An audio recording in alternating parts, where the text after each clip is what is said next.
Mag-grab daog crispy pata. So nagunahon ako ganina guys no kung unsay sudanon unsa akong ulamon. So ayan guys, dumating na pala ang aking partner.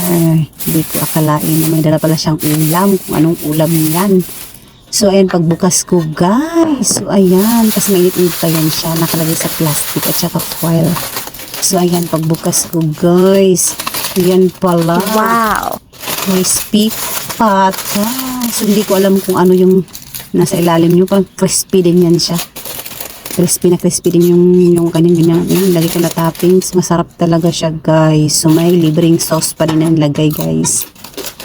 Ayan. Thank you pala sa nagbigay nito ha. Ayan. Pinatikim kami ng crispy pata nila.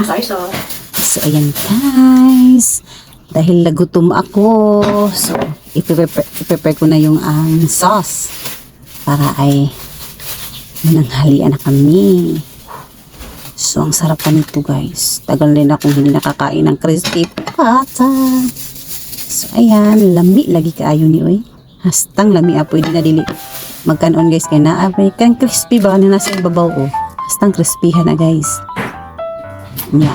Sauce tayo na pati ko nga. Nya. Juicy ang iyang kuan. Humo kayo guys o. Yan na po yung part na crispy kayo siya.